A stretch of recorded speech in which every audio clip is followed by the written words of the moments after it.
I hope y'all hearing me on StreamYard, on YouTube. We're about to go live on Facebook.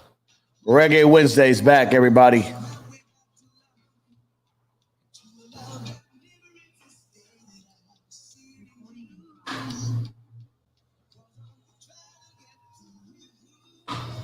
Reggae Wednesday's back, everybody.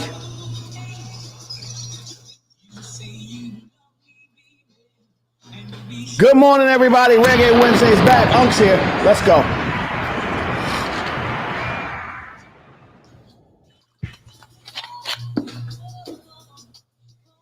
Good morning, everybody. Unk's here. Reggae Wednesday's back. And this is in case they shut me down, but that's okay. Woo, Reggae Wednesday is back.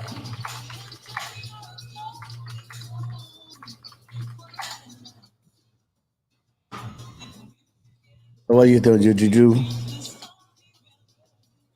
Are you okay? You live your life? Yeah. Yes, I live my life. Reggae Wednesday has returned. Reggae Wednesday. Yeah, man. Wake the town, tell the people them. Let's get some white noise in here. Yeah.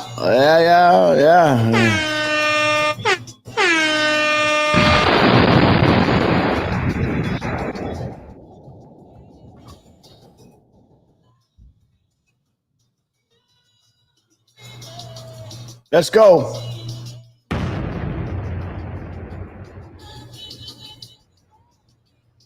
Hey. Let's get them.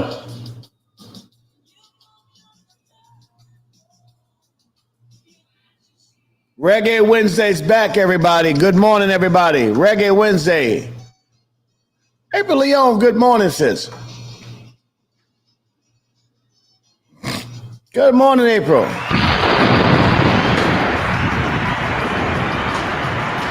As I said, I'm coming back in August, and we are back.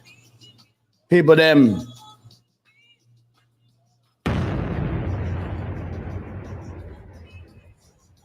Let me get what I got to get here. Oh, yes, we have my oregano oil. Very good.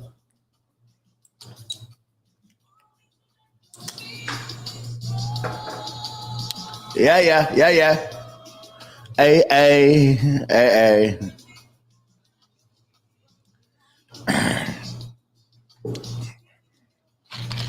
Shout to the BET Awards. Unk may be live and direct. We'll give you an update on that soon. This year. Also, I got a call from Johannesburg, South Africa. They want the boys to come out there. We're going to go out to Johannesburg.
Good morning, good morning. I don't know if they cut me off yet, but let's see what happens.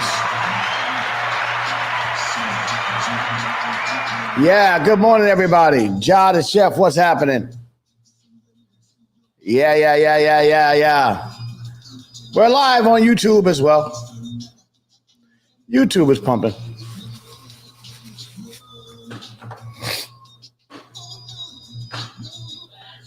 Yeah. Let me if you guys are not on YouTube, that's okay. We like Facebook.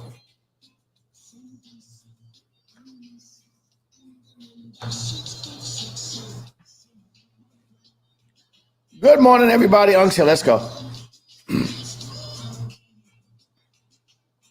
Oh, I forgot my camera. Hold on. Wait a minute. I forgot my pictures. Wait a minute, man. Wait.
There we go. Good morning. We're here.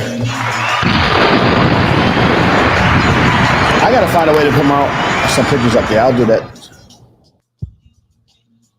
Good morning. Until let's go, y'all. 6:26 in the morning. Let's get them. So we're going to have a turnover, double start turnover. Let's go, guys, this morning. Who's asking? Who wants to talk this morning? We got a lot to talk about, of course. What'd she send me? When it comes to Aisha Sims. Okay. We'll get to that. Reggae Wednesday has returned, everybody. Ja the chef, good morning.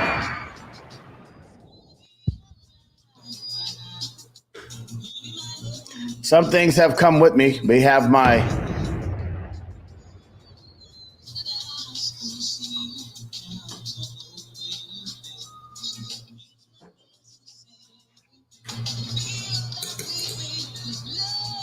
Good morning, everybody. Reggae Wednesday. Let me know if you're still here. Let's go, y'all. Come on.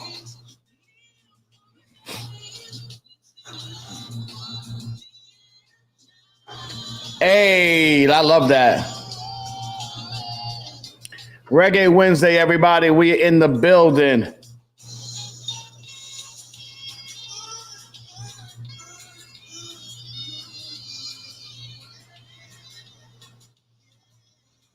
I love it. Let's get them, y'all. Good morning, everybody. Unks here. Let's go. Reggae Wednesday has returned. As I said, I'll be back the first week in August, and I am back. Let's get them, y'all. Unc's back. Let's go.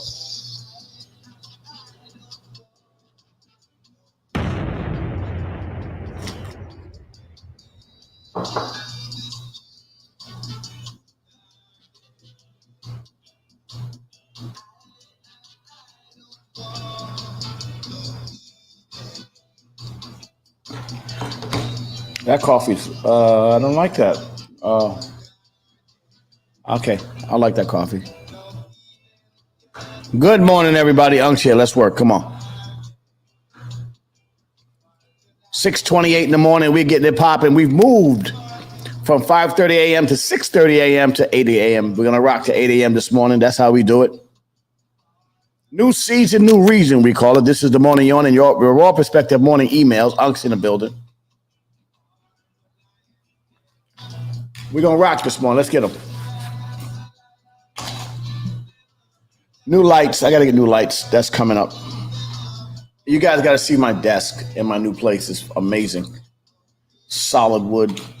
Come on, baby. Respect the desk. Come on now. Respect the desk.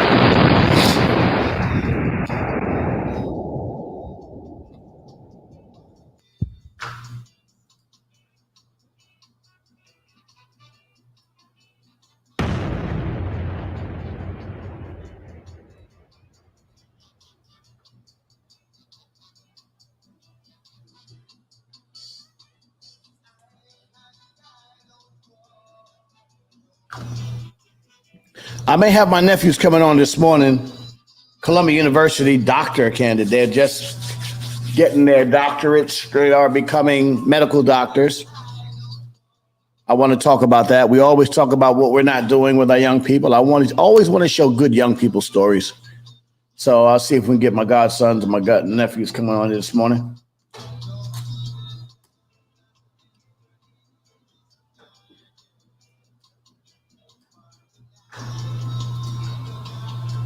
Good morning, everybody. Unc's here. Let's work. Come on. A little bit more gate. Let's go. Hey. What's happening with this coffee this morning? It's a little wacky. I'm going to have to redo that. All right, so we have a new feature. We have a new feature this morning. So we do the morning, we start it twice at 6:30 for my people that get up at 6 and 6:30. So we start the morning yawning at 6:30, and then we do another at 7 a.m. We'll do another intro for the beginning of the show. So let's go. Let's give the morning the first start. Let's give the first start this morning. Hey, Dad, it's Dahlia. Congratulations on your new show. I know how all my 6:30 people. Love you and good luck. Bye.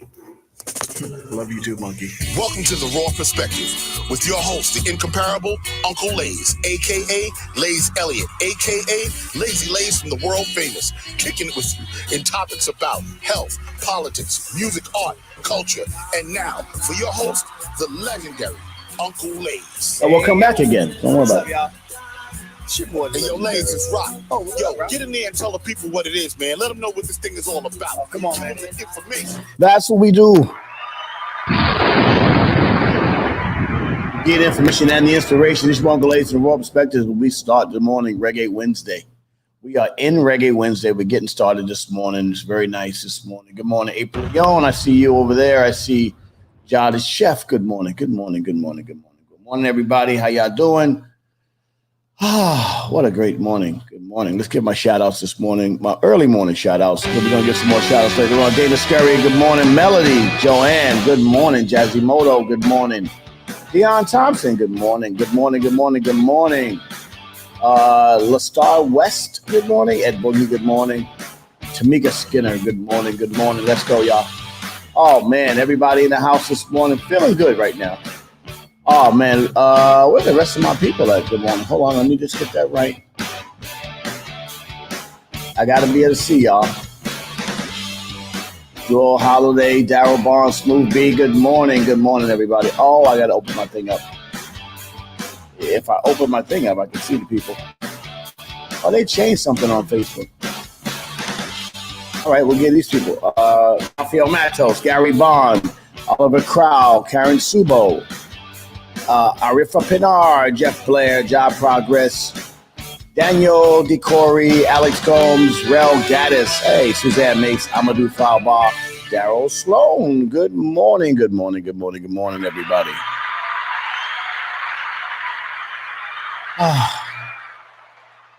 Oh, Dana's scary. How you doing, Dana? Dana's funny. All right, anyway, so this morning as we start today, I want to just tell everybody, hope you're having a good Wednesday. We are back, new season, new reason. We have the couple things going on. Shmonka Lace and Raw Perspective, the OSG barbecue is coming up this weekend. That's going to be a great time. And I want everybody to come out and enjoy themselves. It's going to be a good time this weekend we're going to have that out in Jersey. And so here's the address. Also, Unc's got a new flyer. And I want to thank First Lady for making this flyer for me. I'm really happy about it. This is going to be a new morning email flyer. I'm going to post it. Let me just take a look at it real quick. Yeah, and Facebook. Facebook seems to last. I mean, listen, I'm not going to be on TikTok with the kids. I'm going to be on Facebook with the grown people, which is part of my conversation this morning we're going to have. Every day I come up with a topic of conversation that we can talk about as adults, and I'm going to kick that today. But I'll get to that conversation first. Let's get through the news. Let's get through all the things we need to talk about first. And also, today's Wednesday. I'm going to bring Jod back on. I need a health update from my man, Jod the chef. Got to make sure I get that going in a second. Jod, I need a health update from you soon. But let me just get this going really this morning. So I'm going to share something with you guys. This is the new, thanks to First Lady Denise McKeezy and my whole crew, my OSG family. They made me a new morning emails flyer. As you see, your boy Unc in the building. He's very excited, very happy, and doing my thing, man. That's all right. Whoever did this flyer, man, I love it. Thank you, First Lady, for showing me love. And they're including it in the OSG newsletter and also the Off School Grounds crew. They're making it a part of that situation. So I'm very happy about that. So you'll see it Off School Grounds on LinkedIn and everything, and Facebook, IG. And you go to offschoolgrounds.org. You can donate. You can buy some shirts. You can buy some hoodies. You can buy all kinds of stuff from Off School Grounds. As a matter of fact, I'm about to go on there and buy some stuff myself. But this is not a situation where I'm looking for free stuff. No. Even though I'm a board member of the Off School Ground Coalition, I will buy stuff. And I spend a lot of, I spend money with my Off School Ground Coalition. I donate, I buy stuff, I contribute to things that we do. And I think that's very important. A lot of times what we do is we always want free stuff and want people to, give me this, give me that. No.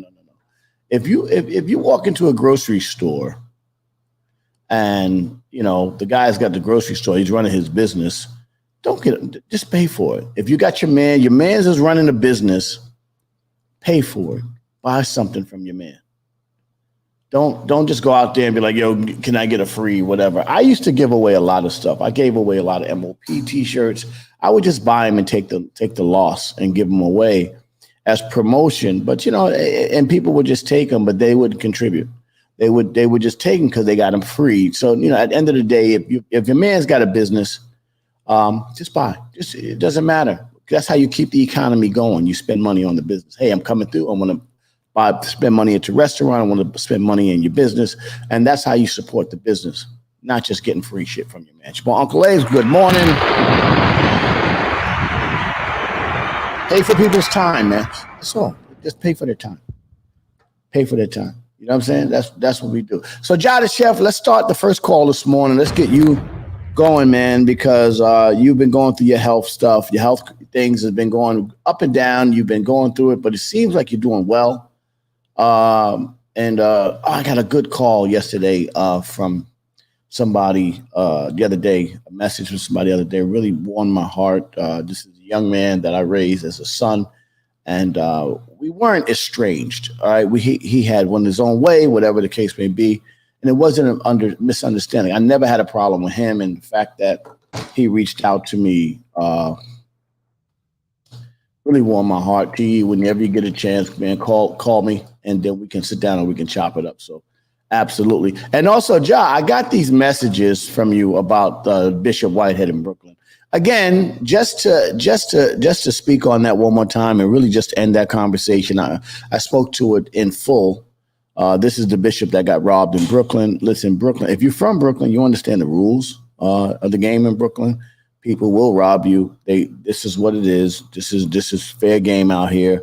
I talked about the moral implications of people robbing a church.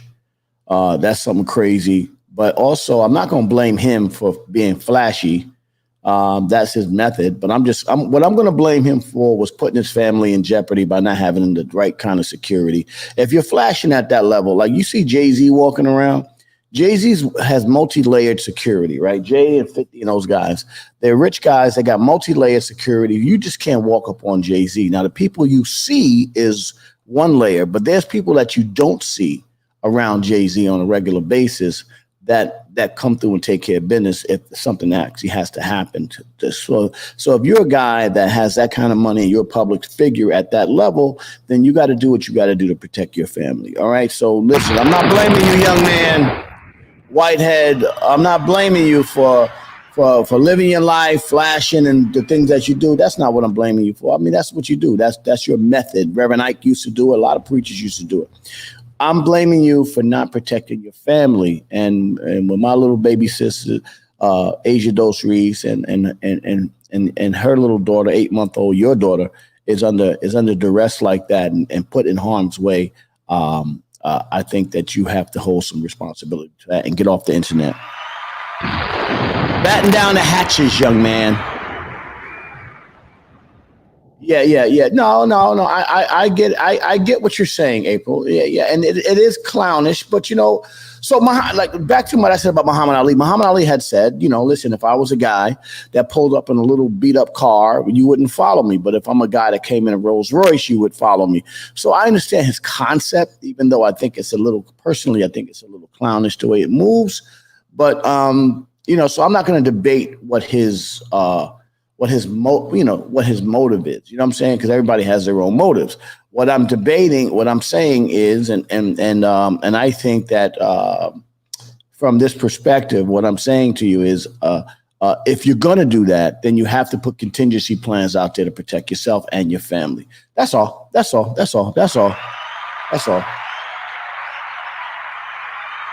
young man. We always think it's the rent-a-car complex. We always think that we got the rent-a-car and it belongs to us. Listen, it's all a rent-a-car. Don't assume that people don't like it. Listen, I understand that because I put out music in neighborhoods, and not everybody was always happy that I would put out music because I would bring attention to a neighborhood that they didn't want us to bring attention to. So I'd always had to put contingency plans out there for years to make sure I was okay. And because people would hate on me. People would hate on you. You know what I'm saying? Especially you in the public eye. People will hate on you. Just understand that. Sorry about that noise in the background. Here we go. Chef, let's get the Wednesday going. Ja the Chef, good morning, brother.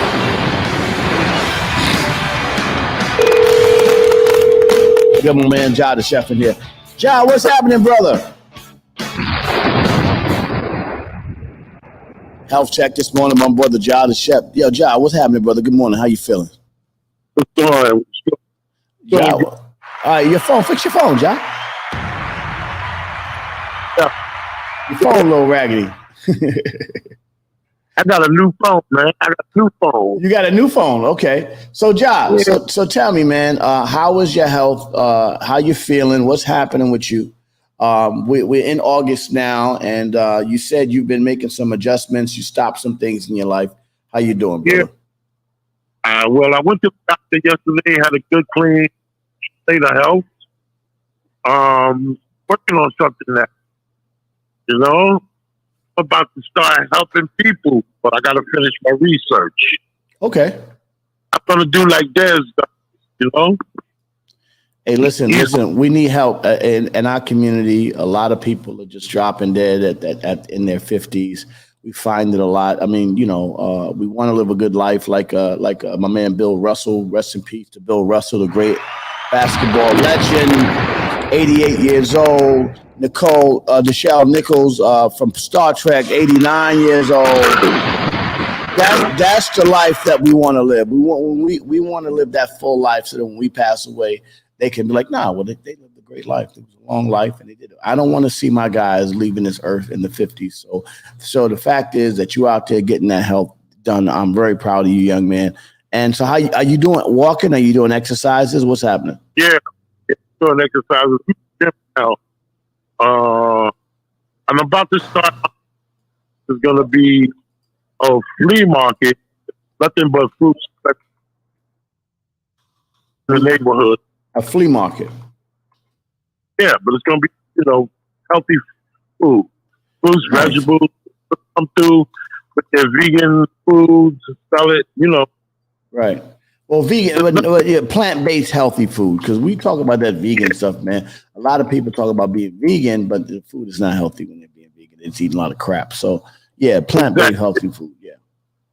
Right. So Yeah. that's a project, Okay. All right. Well, look, man, and you're still doing your walking and everything, right? Yeah. All right. We were happy about that, man. That's great, man. All right, so stick around, Ja the Chef, and I'll talk to you later, brother. We come back next Wednesday. We do it again. My brother. No doubt. Peace. Ja the Chef, man. We appreciate you, Ja. He's an actual chef, by the way, for those that don't know.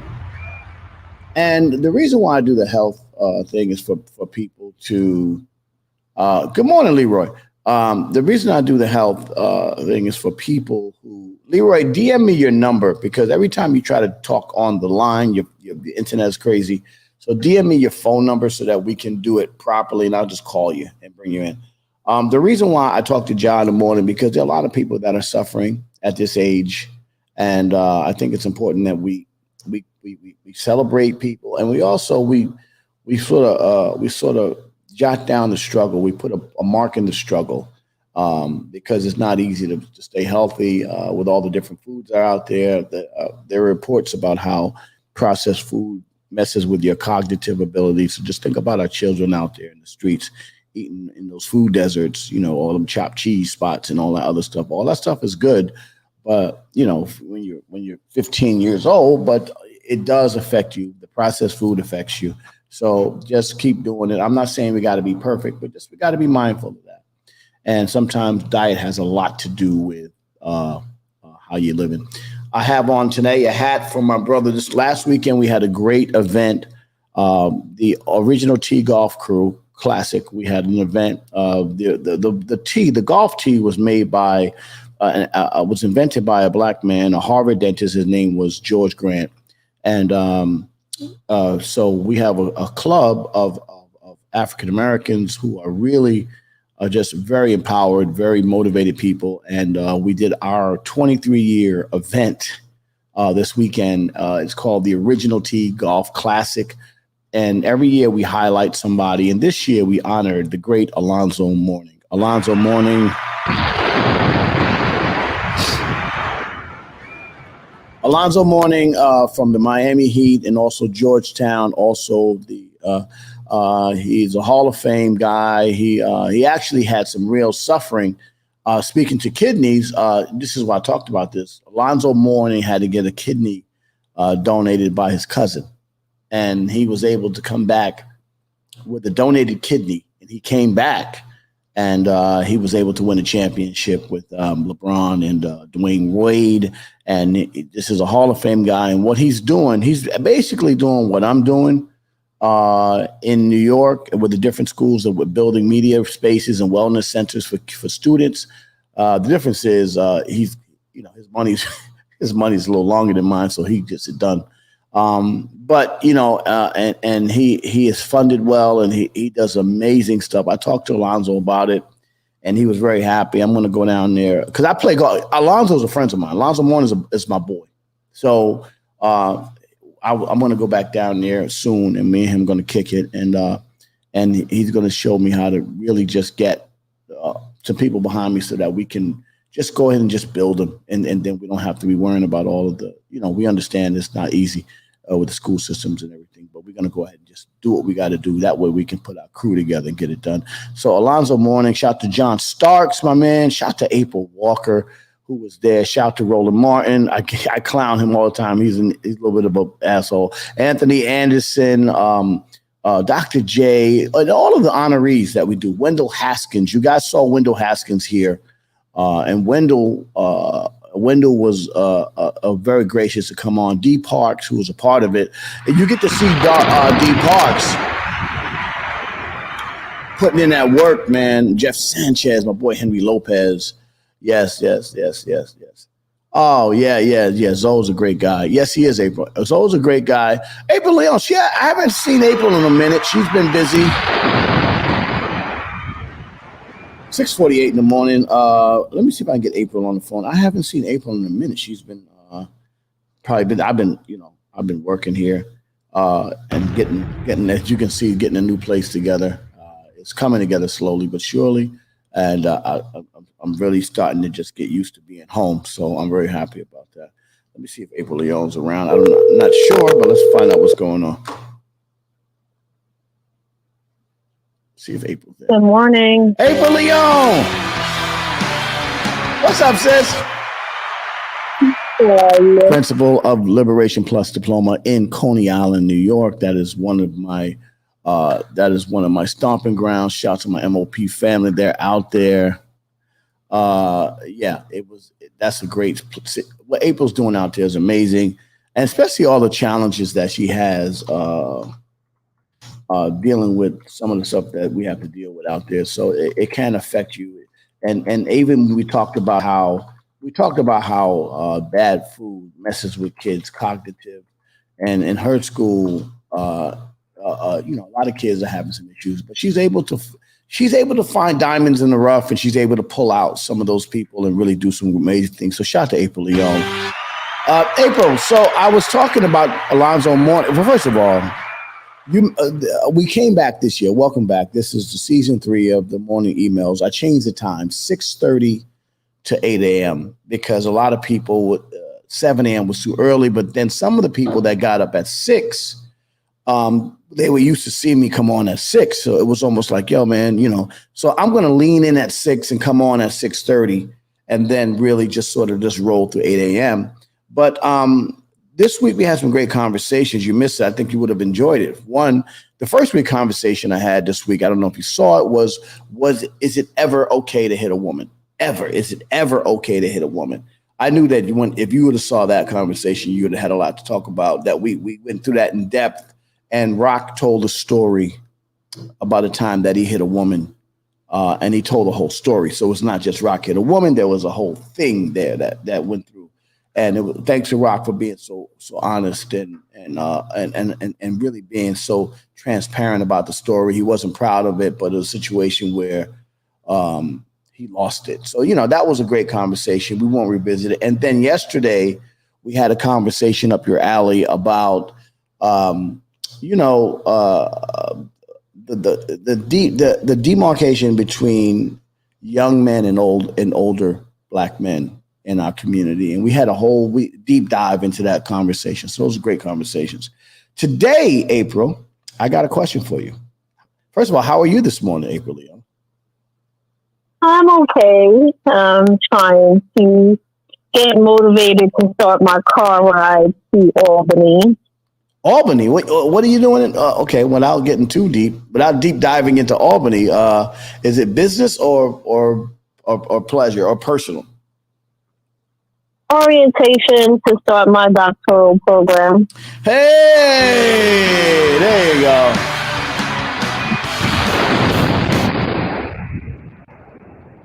So it's that time, huh, April? It's that time to get it started. Yeah, I guess. No. We got to get it done. Once it's over, and as a guy who went through other people's who's having their doctoral programs, as a guy who saw people go through that, I didn't go through it myself, obviously, but I know it's not easy. I know it's going to be a long journey, but I think you are built of stuff that will get you through it. So, I am 100% for you just pushing forward, going out there and getting it done. And let's get it started, man. Let's get Dr. Leon. I'm putting it out there early, Dr. Leon. You understand, just being from Brownsville, how proud you would make just your ancestors, just the people, the spirits that walk around, spirits in Potter's Fields, spirits that are in Lawrence H. Woodward, coming out of Lawrence H. Woodward Funeral Home, all the people that didn't make it, all the people that had to survive to be able to say that, you know, to be able to be like, yo, I got to this level in my life and I know where I come from. You know, as a guy who knows, so we have ancestors and people that have lost their lives that didn't make it to where we are today. So I think that's I know Greg Dr. Jackson, of the DRC, RIP to him, would be extremely proud of me. So. Wow. Yeah, man. Yeah. Shout out to Dr. Bonamere and Dr. Percy Jenkins from IS 55. My alpha. Yeah, my junior high school in Brownsville on Bergen Street. There used to be a female prison. You know what I'm saying? But yeah, so it's great. So today, and I'm glad you're here, April, because I want to talk about the topic of discussion I want to talk about today. You know what? I don't want to talk to you about it. I want to unveil it in the conversation. So I'm not going to talk to you about it yet because I want your opinion once we unveil this conversation, because it's going to be a little bit controversial in the conversation, and I like to, you know me, I like to push. I like to push. So I have to go through a whole conversation about it, you know. But yeah. So it's going to be great, man. So listen, April, I want you to get yourself ready. Go on up there. Okay. Go get it done. Go get it started. I can't wait to hear all about the process and everything. I know it's going to be a tough process. Everybody who goes through this doctoral program, it takes a lot out of them. But I think you're going to be fine. I think you're going to be fine. And what is about 2 years to get it done? Yes, sir. 2 years to get it done. In 2 years, we're gonna be talking about. We're gonna laugh about it, and you will be Dr. April Leon. That's a news break. That's a news break. So April, listen, get yourself ready. Love you, sis. Listen to the show and go get that doctor. Go get that doctor. Get that doctor. All right. I'll talk to you later, April. Love you, ladies. Love you too. Bye-bye. April Leon, everybody. You know, let me tell you something. That doctor's no joke. I was up with Dr. Dennis McKeezy, now Dr. Easy Breezy. I was there with the process of him going to get his doctorate. And it's not easy. It's not easy. Just getting to that point, having to get your doctorate. And it's just, you know, it's a commitment. Now, a lot of people say that a lot of women do that for whatever reasons, whatever, but I think from April's space, you know, her life, and I know a little bit about April's life journey and her path in life. I think the doctorate is definitely something that she should put on her resume. It should be something that's there. I think it's only right. And especially anybody who comes out of where we come from, especially, you know, some of these underserved places, when you reach those next levels, those next heights in your life, those accomplishments, they mean something. It's the uniform, which goes to my conversation this morning. Let's turn it around and let's talk about it. Let me restart the show. Hey, Dad, it's Dahlia. Congratulations for the on your 7 o'clock show. hour. I know how you get, so don't be too rough on them. Love you and good luck. Bye. For all my 7 o'clock people, we're restarting the show. Welcome to The Raw Perspective with your host, the incomparable Uncle Lays, a.k.a. Lays Elliott, a.k.a. Lazy Lays from the world famous, kicking it with you in topics about health, politics, music, art, culture, and now, for your host, the legendary Uncle Lays. Hey, yo. What's up, y'all? It's your boy, hey, yo, Lays is rock. Oh, yo, get in there and tell the people what it is. And the monkey kicked them in the ding ding. Come on, man. That's what we do.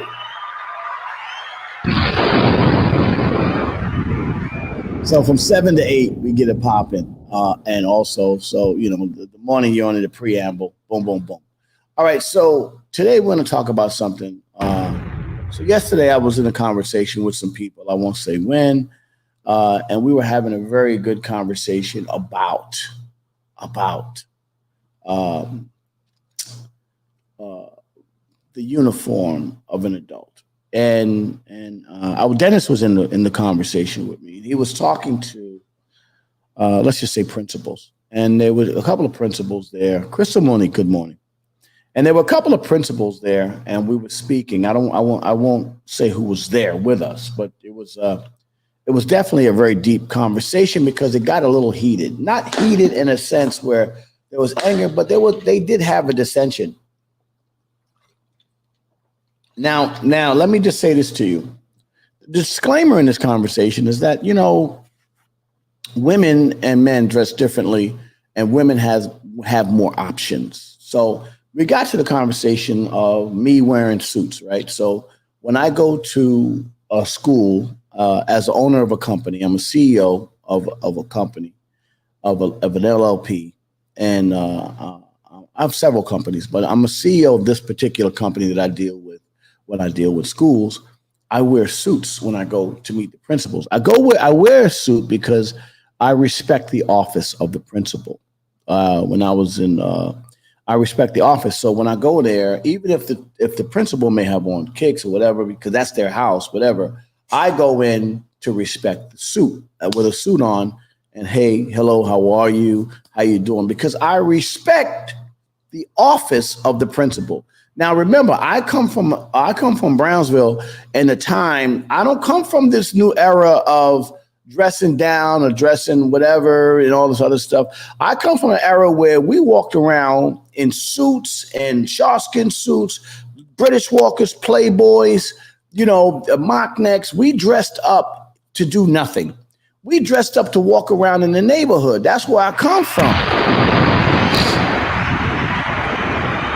We love to dress. We love to dress up. So when I have an opportunity, and my family was in the church, part of my family. So when I would wear my suits to church, whether it's clip-on tie, whatever the case may be, I would wear suits. All right. So that's one thing. I want you to understand the point what I'm making here. When we find, we were talking to this person about, her new path. And she was like, well, I like to wear, my sneakers and blah, blah, blah, blah, blah, blah. He said, well, the question was, that's fine, wear them in your car. But when you walk around and you go, because they're comfortable, you want to save your feet. But when you go around and you start dealing with these businesses and all these people, wear your suit, wear your shoes, wear your heels, dress to the nines. Because as an old music business guy told me before, your image is for people you don't talk to. Now, the people you talk to and your friends are people that you know, so you can dress differently, right? But the image is for the people that you don't talk to, the people that just see you, because we are visual creatures and we look at things and we project what we believe to be the image of a person based on how they look, right? Or how they smell, how they look. That sort of gives us a sensory on who they are as a person. I say that because so when I go and meet a principal, like for instance, I'm working up at a school called Bronxwood Prep in the Bronx, and I met this wonderful principal up there, and I wore a very nice two-piece suit with a pocket square, shirt tie, boom, watch, everything was down, boom, boom, boom. I went there, and every time I see this principal, and even though in this situation, I'm just doing a small project. Well, I am doing a larger project there, but in some cases, I'm doing small projects, but I still will go there in a suit, Have we gotten to the point where we've gotten so casual with our kids?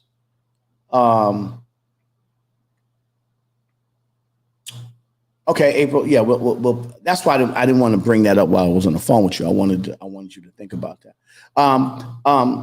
Have we gotten so casual with our kids that we're so busy thinking that we can reach them on their level is by dressing like children when we deal with our children, as opposed to dressing like adults? As a young man, I used to look at the deacon's line or the people in the neighborhoods, And I looked at the men. I looked at them with suits on, and I was like, "Yo, man." I respected them. In my neighborhood, I look at the OGs now. And the way they would dress with their suits was, sharkskin suit, Kango hat. They would dress, they would dress up, and they would be out there doing their thing. And when you saw the way that they dressed, they gave you sort of an image like, "Yo, man, that's boom, boom, boom, boom, boom," as opposed to going there looking like a kid. I don't want to dress like the kid. Now, you can't say now when we talk about the type of music I put out and everything I do, I'm saying that is a uniform. So I speak to the uniform. Leroy Struthers on here. He's an ex-military. He's a veteran himself. And we always talk about the uniform, right? BDU, basic duty unit, M16, 45 automatic. That is the uniform. You just can't, but you can't go and go, "Oh man, I don't feel like wearing a uniform like this. I'm gonna wear my own kind of uniform." You know what I'm saying? I'm gonna do a 357 and I'm gonna do a Mac 10. No. The uniform is M16, 45 automatic. That's the uniform. That's the uniform. Well, the 5% didn't start it. This was something that we always did as men. If you go back to the 40s, 50s, and 60s, men will walk around in suits. They will walk around, just regular men will walk around in suits. Now, the one of the principals said, "Well, it's partly code switching," and I thought that was. I listened to that for a second. I was like, "Code switching?" I was like, "No, I didn't think that was code switching," because in her thought process, she thought that we were trying to look like what we believe to be, the establishment. Yeah, dress for work, but I think see what happens here, and this is why it's April. This is why I think the pendulum is going to swing back a little bit on that, because what happens is anytime you try, there's we call it anti-establishmentarianism, whatever the case may be. Anytime you are so against the establishment, it kind of flips where we lean so far to the side, but we don't do anything. We'll become so casual at the end of the day. Like, listen, and hence you see a lot of social issues that are combined with that. You find that children don't respect their elders. There is no line of authority. Even if you can go to certain places in certain countries, even in like you go to Arabia, somewhere in Saudi Arabia, or you go to some of the Arab Middle Eastern countries, you go to Europe or whatever the case may be, there is a demarcation line between the adults and the children, but the adults are looked at as advisors, as people of whatever the case may be. The adults are adults. You go to Africa, in some African countries, there is a line of the elders. There's a different respect line. In America, we have found that sometimes we lose that respect line because we're so busy looking at the elders like they look at us. Like, in other words, I'm not trying to be nobody's kid. I am an adult. I'm a grown-ass man. Now, even though I put out, I put out some of the hardest music that you ever heard before. There's no artist in this country. There's no rapper, there's no group that puts out as hard of music as I put out. I said that yesterday. For the last 30 years, I put out some of the hardest music that you ever heard in your life. Proud of it, because I spoke the truth. We spoke truth about our surroundings. Wasn't glorifying violence or anything like that. We just spoke about where we lived, and we spoke about the neighborhood. So I'm very honored by that. And they dressed based on the uniform that they wore was based on their surroundings. But one thing I have to give them is that they were being truthful. Are we being disingenuous, trying to downgrade our look for children? I'm going to meet you at your level, so I'm going to dress like you. Dr. McKeezy, who I respect and consider one of the smartest guys I know, probably one of the most well thought out people I know, always has another way of looking at things. He is a guy who loves, in his social time, in his quiet time, in his personal life, likes to wear Jordans. You got to see the man's closet. Yeah, but I didn't think that. I mean, let have a certain change I did. Yeah, I don't think it is either. He wears some amazing things. Uh, Always up on the newest stuff, the stuff that the kids like, right? But then when he goes to work, you see him wear a very nice business suit. He goes in with a business suit on with his OSG pin. He's got OSG T-shirts and all that stuff. And if he ever were to wear an OSG T-shirt or whatever the case may be, he would sort of make it would be a situation where he's giving out food or doing something where we're connected in some way to sort of connect. So that's what I'm thinking about. Are we in? Have we lost our ability to lead our children because we're trying to meet them on their level as opposed to encouraging them to aspire to be greater, to be more formalized, to be like, nah, but you know what, you should step up. It felt good to me to put a suit on when I was a kid in Brownsville on Sunday going to church, just to throw on a suit, even though my tie was a clip-on tie. I would feel good going there with my little clip-on tie, going to church, bum bum bum. And during the week, I would dress what I want to wear. I wear the newest Nikes, the newest, the newest whatever new fashion Lees or mock necks or whatever we had on. Right, I would wear all those things. But then, when it came time, it was appropriate for the moment. I see people now not being appropriate, and also I see adults. So we've got people in their 50s getting to the point where they are sort of trying to meet kids on the level that's not their level. Like, in other words, I'm going to dumb myself down to the kids as opposed to make the children aspire to be more like me as opposed to me being more like them. That's the point I'm making.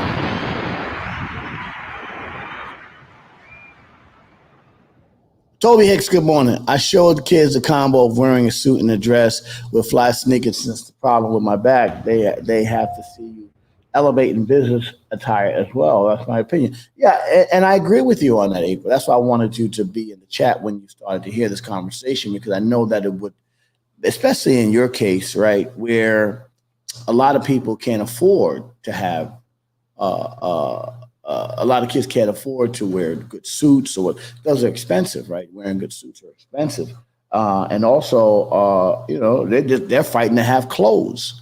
So just to be able to have a good suit, a good jacket, those things work. As a matter of fact, my boy Kevin from 100 Suits, shout out to Kev from 100 Suits, he's my man.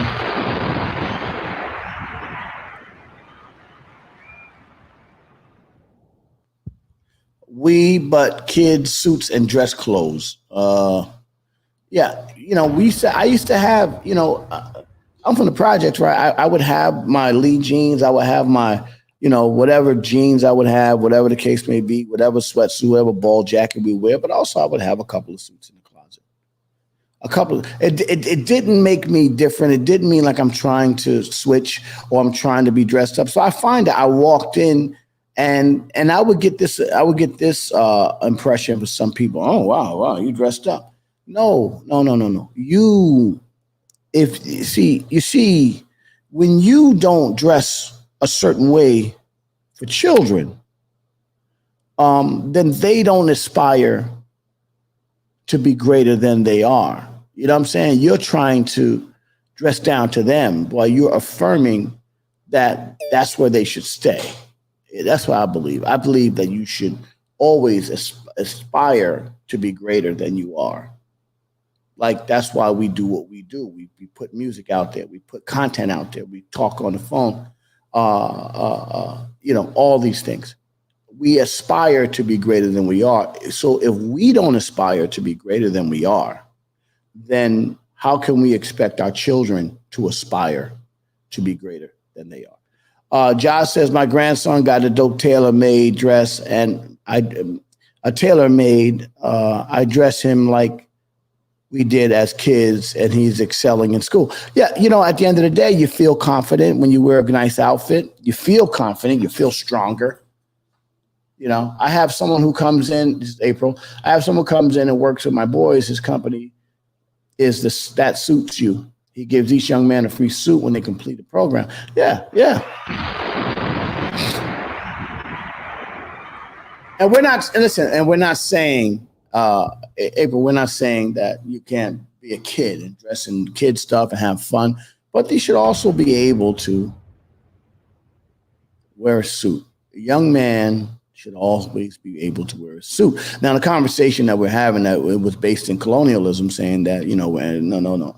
I don't agree with that as colonial. I believe that it's just a part of the process because even in the pre-diaspora times and different, there is garb. There was garb. There was formal garb in every tribe, whether it be beads, whatever it is, whether it's a headdress, whatever the situation is, there was a formal garb that identified who the person was.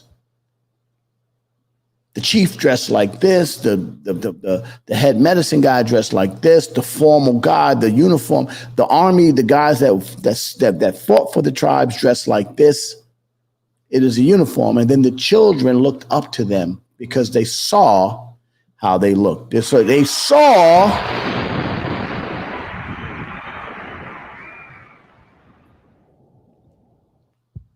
Abel says they need to know how and need to know that they are worthy. They need to be prepared for life off the block. Thank you, April.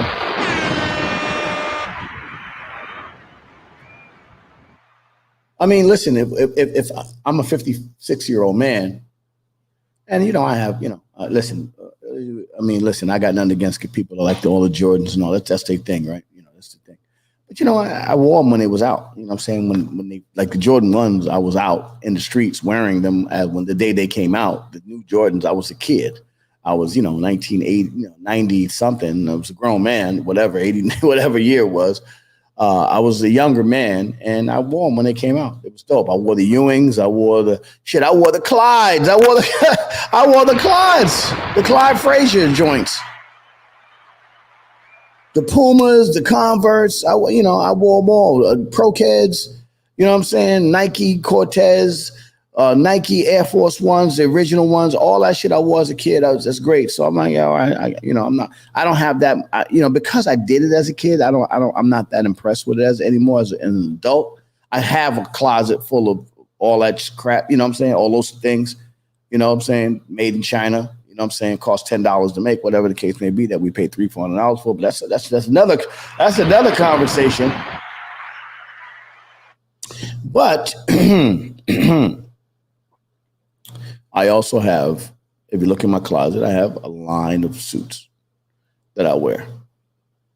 Dress shirts, button downs that I want to get up there and wear. Because I'm and shout out to my boy named Dash.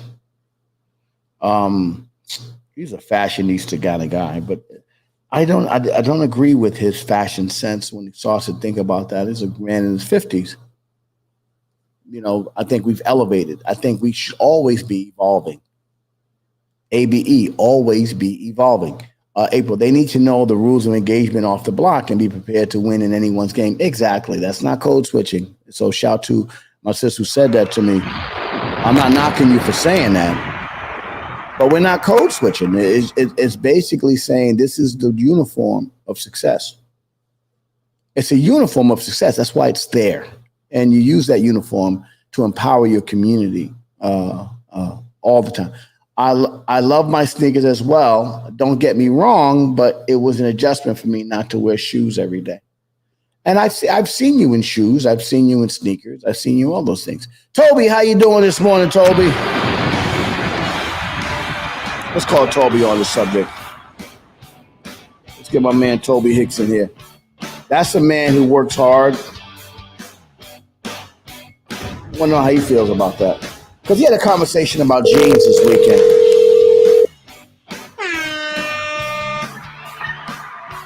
Toby Hicks, good morning, brother. What up, bro? So, Toby, my conversation that I had, I'm talking about, I've seen April in shoes. She has some very nice shoes, by the way. My conversation, are we dressing down for these kids and dressing down to their level as opposed to being something that they should look up to and dress toward. They should be dressing like us. They should be wanting to be us as opposed to us wanting to be them. Are we dressing down for these kids? I'm not, but majority of men my age, they are. Yeah. You see that? They got their pants sagging. Like one of the drivers on the job here, he was 54 years old. He come in the house. He come in the yard, pants sagging. He's wearing Yeezys and all. I'm like, yo, dude, you a grown ass grandfather. What is wrong? Put your pants up, dude. Come on, man. Come on, man. A grown ass man sitting there. First of all, let me just say this to you. That pants sagging where the guys are wearing the pants below their asses and putting their ass out, that's signifying something entirely different. Do you understand that, right? That's in jail. That's that's saying that you're available. That's what that's saying. Yeah, but for him to be his age, he still should know. I'm like, why are you trying to keep up with these little young dudes? Pick your pants up. You don't see my pants sagging. Like, come on, dude. For real? You're a grandfather. Like, why are we dumbing ourselves down, Toby? Why are we doing this? I have no clue. I have no clue why. I don't know. Because parents still want to be their kids' friends. There you go. Still want to be the cool parent. Whoa, Toby, you just nailed it. Yeah. You just nailed it, Toby. That's what it is. Why? Listen, I told to my son. I said, let me say something to you, bro. I ain't your motherfucking friend. I ain't your friend. I'm your father. Understand this? Hello. I ain't your friend. I'm your father. I'm not here to be your I'm not here to be your friend. I'm here to give you the tools to carry my blood into the next generation. That's what I'm here to do. Hello. So when I'm not here, my blood is prepared to be successful onto perpetuity, onto infinity. That's what I'm here to do. I'm not here to be your friend. Let me tell you something. That's one of the, I've had situations where women in my life, and wives and all the other stuff, that was where that's where the rubber hit the road in a lot of situations, because a lot of these women out here trying to be their friends to their kids. You got that right. How many times do you see a young lady and her mother in the club going, oh, we look the same. That's my daughter. Which one of us is the mother? Shut up. You the mother. Stop playing. Your old ass. Yeah, well. Ask me how many grandmothers I know that's under the age of 38. Well, I mean, that's a whole nother conversation. You know what I'm saying? We are. Yeah, we are. You know.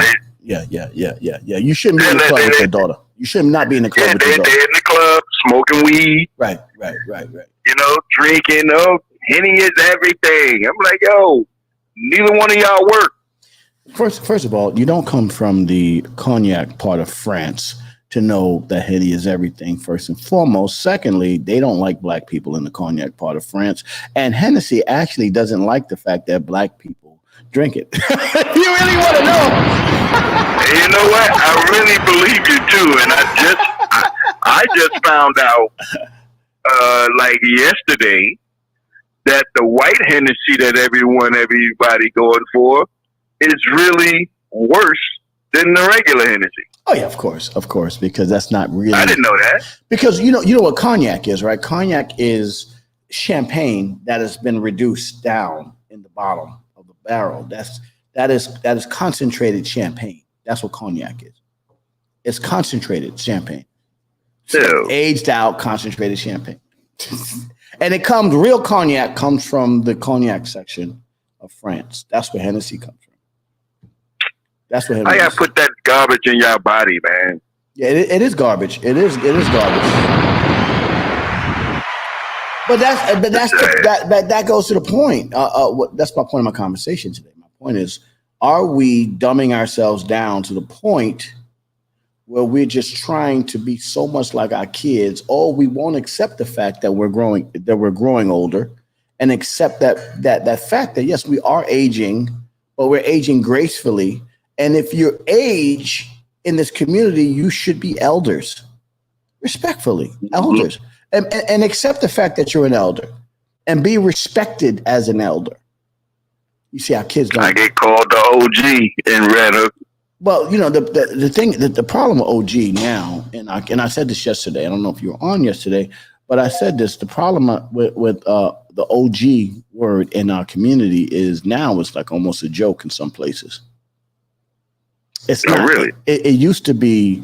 OG used to be something revered, and it all depends on how they say it to you. But now it's tongue in cheek in some instances because, like I told the story. I don't know if you were here yesterday. I told a story of how if you take a lion pride and the male lions in the pride, they grow bigger and stronger than most of the female lions, and they end up being strong. So they need the big male lions to tamp them down and kick their asses out when they get too crazy. But our community is like a lion's pride with no big male lions to tamp these kids down.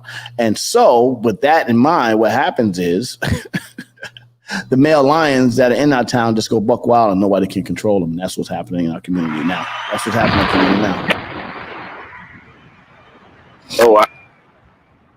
Yeah, Josh said he's not an OG anymore. He's an elder. He's an elder. So they use the word term OG in some senses. It depends. Obviously, I'm quite sure you're a man of respect, so they probably look at you and say OG in that sense. But also, in some sense, you know, we find that these young men are using the word OG as almost like a joke. You know, like haha OG, like the bum on the street is the OG. You know what I'm saying? Yeah. That's disrespectful. Yeah, but it's disrespectful. But sometimes it's because, you know, we haven't, our big lions, our male lions have not tamped down these youngins and put them in their place. We don't move the furniture around no more like I like to do. Move that motherfucker, bring him in the room and move the furniture. Move the furniture around. You can't even tough him up a little bit. You got to be able to move that furniture around. They gonna call 911 on you as soon as you hit them. Oh yeah. But I told him, you know, I told my 21-year-old, I said, I don't care how old you get, 12 o'clock, broad daylight in the afternoon, I'll beat your ass right in front of the precinct. They're gonna take me right to jail. I said, when I get out of jail, I'm gonna come and find you, beat your ass again.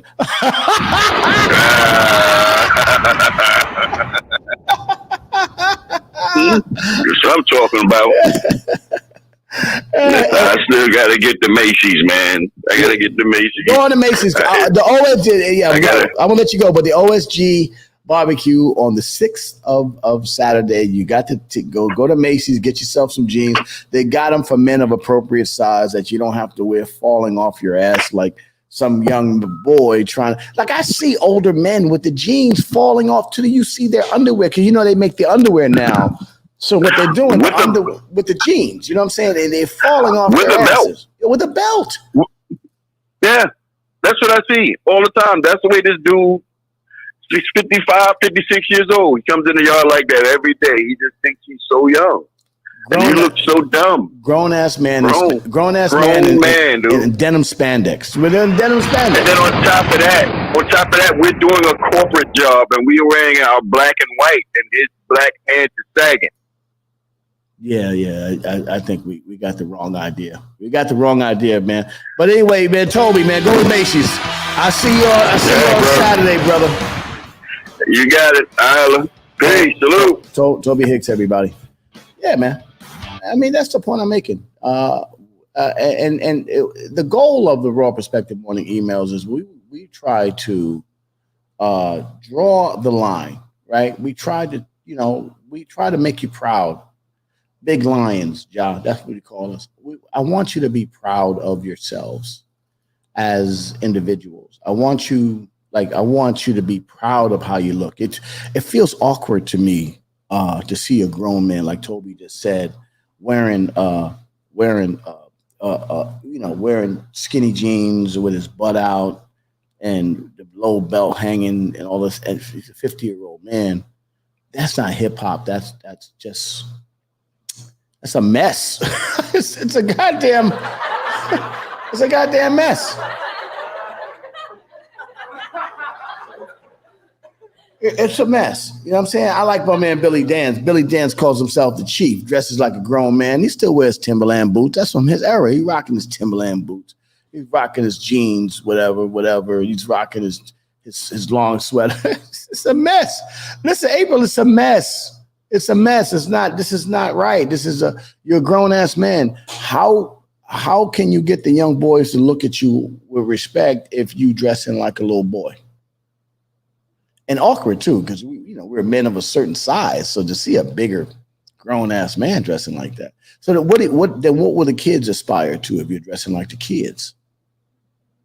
I like big lions, Ja. I like big lions. Think about that. What are you doing? Why are we doing this? Have we moved to the point where we're so busy trying to meet kids on their level, we believe meeting kids on their level is dressing like a kid? No, you could be a grown-ass man. There's nothing wrong with being a grown-ass man, solid, dealing with your kids, and letting them see the side of you that says it's good to be a grown-ass man. It's good to be, let's put the OG back in OG again. How about we do that? Put the OG back in OG again. I used to look at, back when I was a kid, I used to see the OGs in my neighborhood. This is when they were real OGs. They would have on nice suits and big rings and, they wear a little jewelry, whatever the case may be. And it would be, but they would have a certain amount of class to them, certain amount of flyness to them when they moved around. It would be just really, bump, bump, bump. So I looked up to them. I was like, yo, man. I want to be like that dude right there. They get out the little Oldsmobile 98, get out the Buick, they get out the Cadillac, walk up to you, boom, boom. What's up, young blood, little man? Are you all right? Boom, go in his pocket, give you $1, give you $2, go to the store. Go get me a 6-pack of Miller or whatever. Back then, they let the kids go to the store and give you Miller. You could buy anything from the store in the hood back in the day. Had your ass in there buying cigarettes and Miller Beer and all kinds of shit. Pink champagne, golden champagne, all that shit. They'll give a damn. This is ridiculous.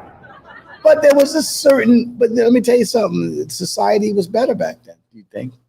Maybe it's from my perspective, but it was better because you knew who the adults were.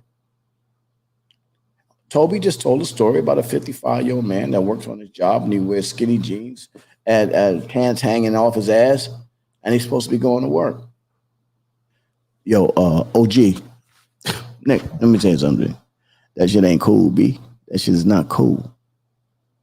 You're not code switching, putting on a suit. You're not code switching, dressing a certain kind of way as an adult. Stop trying to meet children on their level. They're kids. They're still learning. They don't know what the hell they're doing. When you're trying to meet kids on their level, that's called the blind leading the blind. Make the children, especially in our community, aspire to be you. In other words, lead by the example that you are. Be the example that you need these kids to be. Be the man that these kids could be. Because they're going to grow up. So you don't want kids to grow up to be kids. What are we talking about? Big homie. They have changed the meaning of OG. Learning to be the example. And I think that's important. The conversation struck me in such a way. I thought it was just an interesting conversation. I was like, yo, man. And I was talking to this person and I was like, this person's a very intelligent person. And they were so stuck in rooted in that thought process. I need to be me. I need to do this, whatever the case may be, right? And this is not to in any way say anything bad about the person. You know what I'm saying? The person is who she is, right? But I was like, man, come on. What are you talking about? Then where are we? Then how are we leading them if we're trying to be them?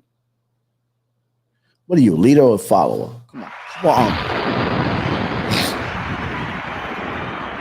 Good morning, Yona.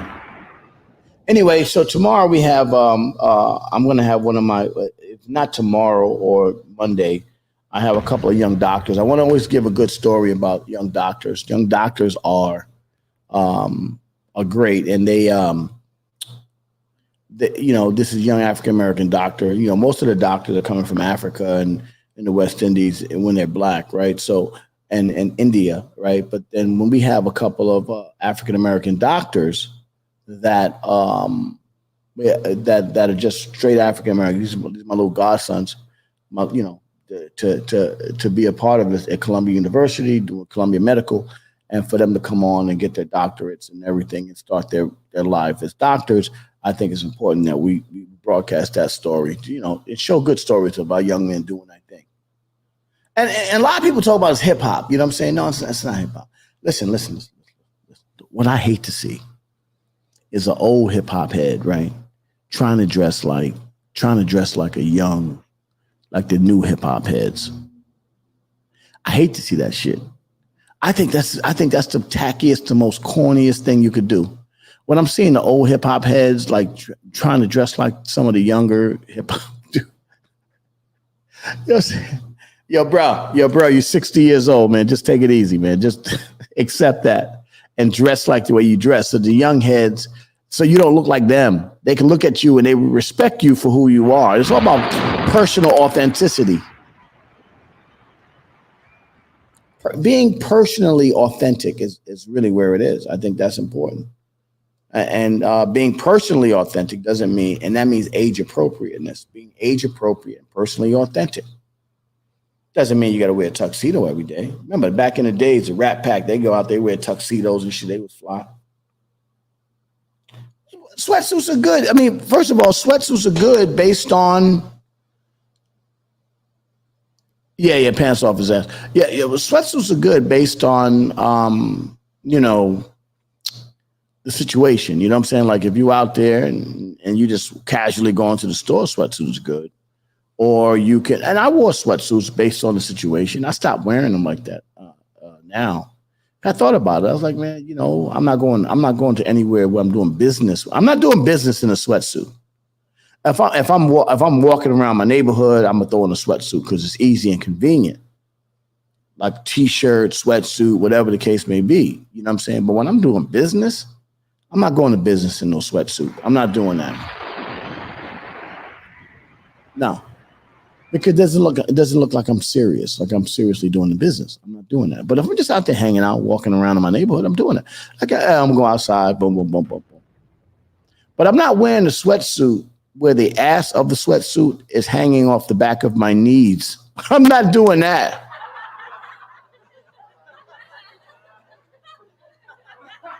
Yeah, but see, John, when you start talking about a sweatsuit, John, you talking about just casually walking around or doing something like if you have a kind of job that kind of warrants wearing the sweatsuit or something like that, that's different. You know what I'm saying?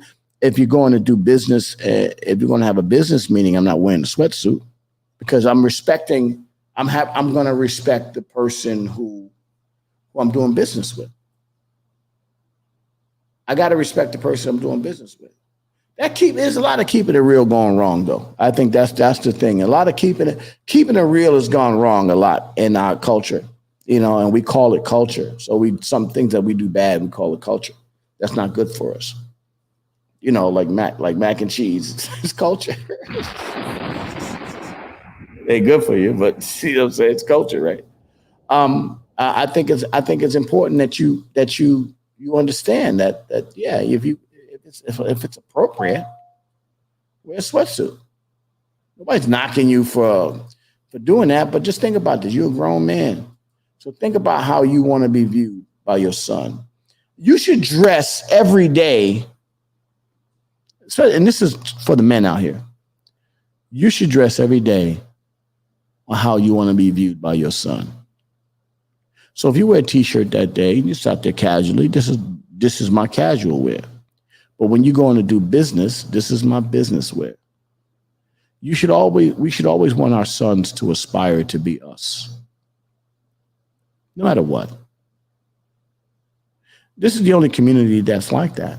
You know what I'm saying? The African American community is the only community that we are trying to be our children.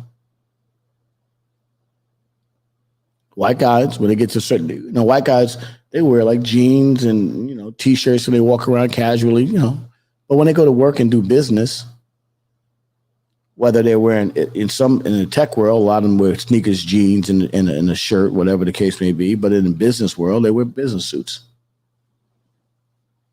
The Indians in the IT world, button-down shirt, slacks, business. In the corporate world, they wear suits. I did some work in the corporate world. I had an office. At the News Corp building, where Fox News is. I go there every day. I wore a business suit. Again, as I said before, your attire is for the people. Your image is for the people that you don't speak to. The people that just see you. Now, the people that you speak to on a regular basis, they know who you are, so you can always wear whatever you want to wear, switch it up, whatever the case may be. But just every day you should go out there with your attire, based on your attire, is for the people who don't see you, because they will form their image of who you are based on how they see you. We are visual animals. We record that. So when I see a guy come through in a suit, I notice it when I go through schools with my suit on. The little kids look up to me. Hey, mister. Hey, mister. How are you, mister? I went to a school one time, and then one of the assistants was there. One of the, assistant principals, like, oh, you dressed up. I looked at her right in the face and said, you should be too. You should be too. Because you're in a leadership role, so you should look like a leader. I looked her dead in the face and said that. She gave me the She had on sneakers, jeans, T-shirt. You know what I'm saying? And that ain't the first time I saw her there like that. I saw her there a couple of times like that. Like, she ain't never dressed, putting nothing nice on.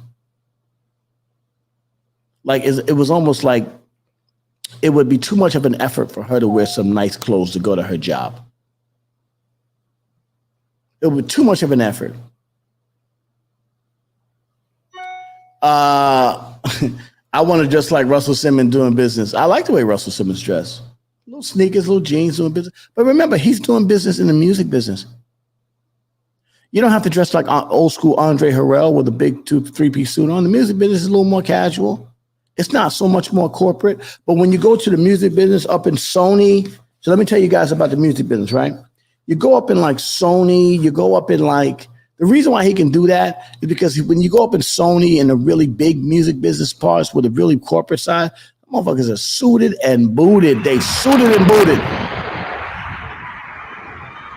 When you go up to the level of Michelle Polly-Anthony's and all those higher level Sony people, Capitol, all that stuff. Charlie Koppelman used to wear a $3,000 suit and smoke a $50 cigar every day, even before SBK became great. He would wear big suits, boom jackets, whatever the case may be. They would dress the part. So when you go to a certain level, they're wearing suits. You go up to any big television network, you start moving up in the corporate ladder, motherfuckers is wearing suits. They wear the uniform of success.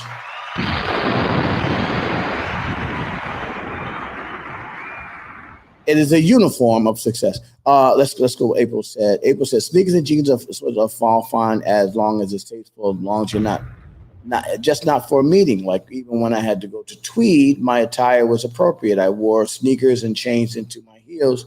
I'm going to Albany and Crocs, but what did you say, April?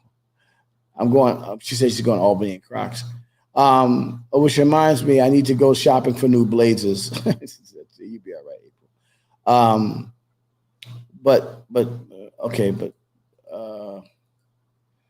But my first impression in business should be my business attire. Your first impression, exactly.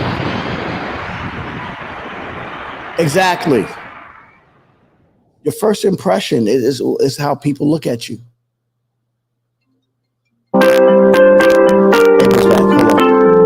Hi, April.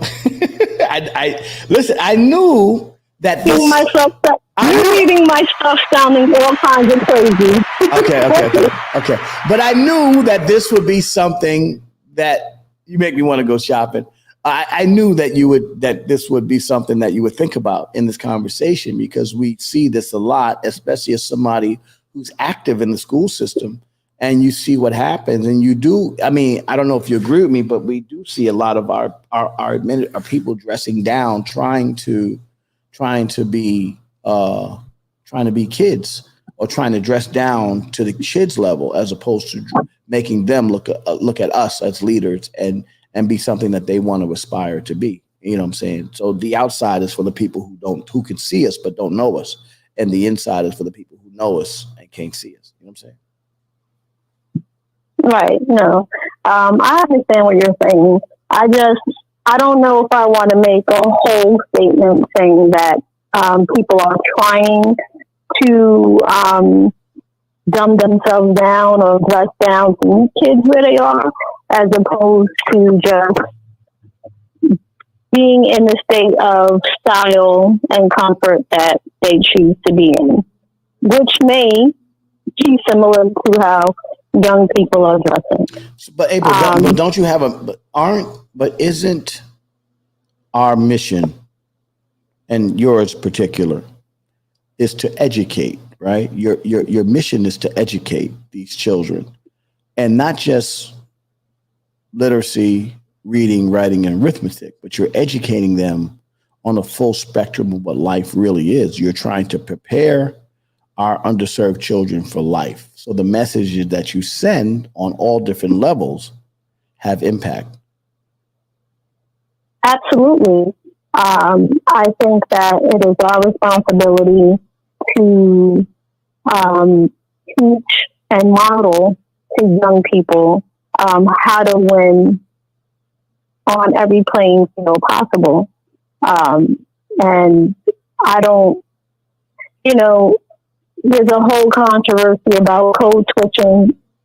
And I think that it's more about understanding and learning the rules of engagement. I think the whole term code switching is a cop out. I think it's a cop out. I think it's people that don't want to challenge themselves to be better, so they just cough it off to saying code switching. I think it's a double-edged sword. I think in some cases it's a cop-out, but I think it's just grown to have a negative connotation where it's made some of us feel like we had to give or sell a part of ourselves in order to win in another arena.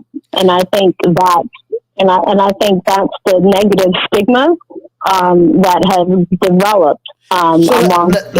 Let's look at that though. What you're saying, we're giving up foolishness to be better. Is that what we're saying? It's Niche Jacko. Good morning. It's called adapting. I like what you said. Adapting is a better term than code switching. Adapting to your surroundings. And adapting to me, right? For me, it's understanding the rules of engagement. Right. Now, God bless me, I was always smart. I really taught myself how to read. I was well read at a very early age. Right. I was reading at a 12th grade level when I was in 3rd grade. Right. Same here. However, because of where I was coming from and the lack of advocacy that I had, I was cheated out of a lot of things. Right. When I got to Baruch College, which in CUNY, they think, they consider themselves the Ivy League of CUNY. So they have their own separate standards to get into Baruch. My daughter graduated from Baruch. I know. Mm-hmm. I remember when I sat with the person to get into my speech class, she looked me right in my face and told me that she was recommending me for remedial speech. And I couldn't understand why. I said, what are you talking about? She's like, well, you have an accent. Now, she really threw me on that because I don't speak any other language except English. Right. So I said, well, I don't understand because I don't speak Spanish. I don't speak any other language. She said, no, you have sort of a Brooklyn accent. I was like, well, I don't sound like Marissa Tomei, so what are you talking about? And it dawned on me what she was saying. Yeah. She felt like she was going to treat me like I was hood because maybe I sounded hood or I looked hood, and I probably looked more hood than I sounded hood, right? And long story short, I got around it, I cheated it, I got into the regular speech class, but she was the professor and she was the department chair. So my first day of class, she looked at me and said, there's been a mistake, I'll deal with you after class. Person next to me, we had to introduce ourselves. He was shaking, he was sweating, he was nervous. I had to calm him down. His name was Max. He was Russian. He had an extremely thick accent and was afraid to speak. So she watched the interaction as I calmed him down and he thanked me. I spoke next. I introduced myself and I said, there's been no mistake, right? The only mistake that was made is that I didn't understand the rules of engagement, but now I do. And that's why that term always stands, it stood in my mind since then. I totally understand what you're saying. I totally get it. Right? I get it. So she taught me a lesson very early on. The Root taught me a lot of lessons. The things that I didn't understand all of a sudden made sense to me. And I understood how people can deny you based on how you look or where you come from. And my thing was to win. I was not going to allow that white woman or any other white person in that college to deter me from where I was going. April Leon, everybody. Wow, that's crazy. But I think you did learn a great lesson. I did.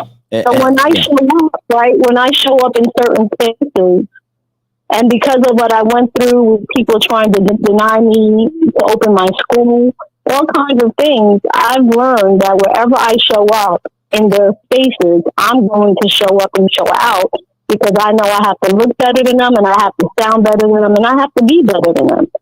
So I'm going to learn your rules and I'm going to beat you at them. And that in no way is code switching for me. No, I think code switching is a cop out, but yeah, but I get it, April Leon. Thank you, sis. Very good story there. Very good lesson we're learning right today. April Leon, everybody. Have a great day. Have a great safe ride up to Albany, and congratulations on starting your doctorate. Yeah, so I'm going to Albany in my Crocs, but my heels are in my bag. Yeah. Yeah. Well, congratulations, sis. April Leon, everybody. Have a great day. Jacko, you're right. Good morning, Anise Jacko. It's called adapting. And Jack, I speak to this. I speak to Jacko. I wish you were on earlier today. Let me see if I can get her for a couple of seconds before I get out of here today, because I think she kind of understands exactly what I mean by this. I think she gets it. Are we, because she's one of those people who really, she's one of those people that really get it. Good morning. Good morning, Anise Jacko. Welcome back. How was your summer? Welcome back to the morning emails. We are back from 6:30 to 8 a.m. Now we've added some more time to the show, and we're starting a little later for those people that don't want to get up at 5:30 in the morning. But let me just say this to you. The topic of the discussion today is: are we dumbing ourselves down as opposed to being leaders to our children? And I use dressing because I was in a conversation with somebody yesterday about dressing, and I feel that some of us adults, we try so hard to dress down to try to meet the kids on their level, as opposed to being the leadership cast where we dress up and the kids aspire to be us as opposed to us aspiring to be them. Now, I say that to you because I see you when you go to work every day. You're well cut. You wear your pearls. You have a really nice two-piece on most of the time. And I very rarely ever caught you in a space where you were in a leadership role in a school with jeans and like some really casual wear. You've always dressed and you always maintained yourself as a leader. How important is it for us? Because the person had mentioned code switching, because I was saying that it's important that we wear the uniform of success and let our children see us in that uniform of success. How important is it for us as leaders, adults, to bear that for our children? I mean, I think it's critical to bring. I don't ever dress like that. So I'm the wrong one to talk to. No, you're not the wrong one to talk to. I think you're absolutely the right one to talk to in this case, because you speak, and I understand where you come from, and I actually admire you for that, for accepting your role as a leader. Yeah, I'm not everybody else, and I don't want to look like everybody else. And I think one of the things I learned from going to Hampton. We have odds in attire. There's just a way you show up. You had to wear your navy, your pearls, the suit. Like, it's just, that's how you come. And not to say that you don't have to, I think there's this assumption that because you dress down, you're cool. I know some real nasty people who dress down. Right. They ain't that cool. Right. You know? But I think also in alignment to what you were talking about, there's a book called The Death of Expertise. And, you know, in one of Drake's songs, he talks about how everyone is just famous now. Right. Everyone thinks they're famous. And it takes away the criticality of just being knowledgeable of something and being an expert. There's nothing wrong with that. The Death of Expertise. That's the name of the book. Yeah, it's Death of Expertise. And it talks about you know, Trump's, well, it's not just about Trump, but just how, you know, you have celebrities who think, you know, now I'm going to be a politician, or because you have money. You know what I mean? Right. But at the end of the day, you still need to have a certain expertise. You have to learn but something. I think right. Important. But I think with all of that, it is about adapting. It's about being a chameleon and being able to walk in and out of any environment and still remain yourself. I think that's critical. Still be lays in a suit is the same lays that you see in jeans, and the same lays that you see on the golf course, and still be that same lays in a suit when we sit down with children, because the people that know me, like, you know, you would know me, you know that lays is the same lays, but the people that don't know me would see that's a man here to do business because he has on a business suit. Right. Very interesting, Jacko. And I thought, you know, you of course would be the person that kind of, it's very interesting that you were able to wrap this segment up with this conversation, because I thought it was interesting, because I find that people, and this is my complaint, we as adults are always trying to meet children on their level, as opposed to requiring that children aspire to be more like us as adults. And that kind of backs everything up. He needs to constantly have a bar that's set at a certain standard. Right. And I believe in that. I use Dennis as an example, right? So Dennis, who loves his Jordans, loves his T-shirts and all that other stuff, but you know, when he comes out to business every day, when he's in schools every day, you see him with a very nice business suit on, with his OSG pin, his business suit. Looks very formal, looks very much like a leader in a leadership role. I think we're dumbing ourselves down in leadership casts. And so now I don't want to look into a group of people and not know who the leader is. Well, I think that's also a psychological explanation of understanding, like self-sabotaging yourself. Self-sabotage, absolutely. I think it's also decorum. And I can't, as in my sorority, I can't wear my letters and do certain. You can't see me at a bar or at some place with my letters on. You just, it's certain decorum that you have. And I think when you're attached to certain things and you're about certain, it's just a way of carrying yourself. You just don't do it. And that's what separates. The lack of decorum is the death of a society. It is. The lack of decorum, the lack of, like we talked about this week, we talked about the lack of male in leadership positions in our community.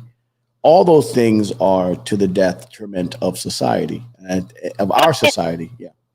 So in the book, Death of Expertise, it clearly says, not only do increasing numbers of lay people lack basic knowledge, they reject fundamental rules of evidence and refuse to learn how to make a logical argument. In doing so, they risk throwing away centuries of accumulated knowledge and undermining the practices and habits that allow us to develop into new knowledge. Wow.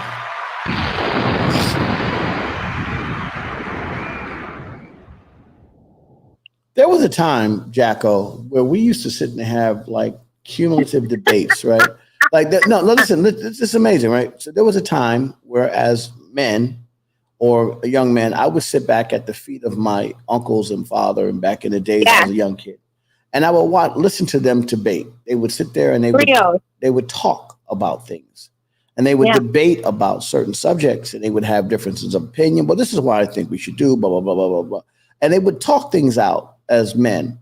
I don't see that today. I see that, and even on the content space, the content that's getting popularized nowadays is really all about rehashed conversations about those limited expertise of fame and gossip and all those things. But it's not really about linear or logical conversations about progressive things that we can do as a community. It's more about, I used to be here, was a rooster, this person did me wrong, this other person did me wrong, whatever the case may be. That's what we've been attached to. So then how are we leading if we're not excelling or moving through? In other words, we're moving backwards in space as opposed to moving forward in space. Well, I mean, it's established knowledge. That's what it is. Established knowledge. You're going against established knowledge, or this rash of poor information that the general public, it just finds amusing. It's like we're putting on a show constantly. The wrath of poor information. That's amazing, Jacko. It's amazing that you were able to close this out for me today. Because one thing about you, Jacko, I'm going to always say this to you, and you have a lot of hood sensibilities, right? Right, about you as a person. You have a lot of hood sensibility, but you are a proper woman. You are a proper woman, and you take pride in being a proper woman. I absolutely respect that, because it's important to be able to have that kind of conversation with somebody who gets that space. Like, you're a proper woman. You get it. You're not out here bullshitting, BSing people. You're giving it to them very flat, very straight, very even, but and you accept your role as a leader. I think sometimes when we're trying to be it's like trying to be too much of a friend to your kid. I told my kid, I'm not your friend, I'm your father. I love you. Right. I'll be there for you, but my job is to be your father. My job I'm is raising to lead you. upright men, raising upright men. Raising upright men. There you go. Wow, Jacko. Welcome back. This is a new season of the Raw Perspective Morning Emails. We're at 8:00, and we're back. We're back. But the content that we're going to discuss is going to be, more like this, and we're going to talk about ways that we can solve problems in the community by having real conversations about real things. Anise Jacko, ladies and gentlemen. A proper woman. Proper them. An upright woman. We need I wouldn't say all that. Don't put all that thoughts on it. Just out here just trying to be a good person. That's all it is. Yeah, but but let me tell you what I mean by that. What I mean by that is that when you come to the game, your uniform is correct. Oh, well, I stood up. There you go. A proper woman. Jacko, have a great day. Welcome back, sis. Love you. Talk to you soon. Bye-bye. Anise Jacko, everybody. There you go. And thank you, April Leon and Dr. D. Nice. I see you. What an interesting conversation this morning we had. And this is to the men out there, and I hope you get the text. I hope the men out there get the subtext, and the women too. If we are going to lead our community, we have to be leaders. And leadership is not just what you say, is how you look and how you carry yourself. We need more upright men out here. This is your boy Uncle Lace from the Raw Perspective. Shout out to my OSG family. Shout out to my MOP First family. We'll be back tomorrow. Wow. Now, proper and uniform don't always go in. You're right about that. But, uniform is sometimes just a ticket to get in the building. How you carry yourself in that uniform is also very important. Let's make that point, April Leon. Well taken. We'll be back again tomorrow, 6:30 to 8 a.m. in the morning. This is your Uncle Lace. Great conversation as well. Thank you, April Leon. Thank you, Shah the Chef, Toby Hicks. Everybody that comes on the morning yawning. Let's have some fun tomorrow. Nothing wrong with an adult being an adult. Love y'all. Have a great day. We'll talk again tomorrow. This your boy, See you later.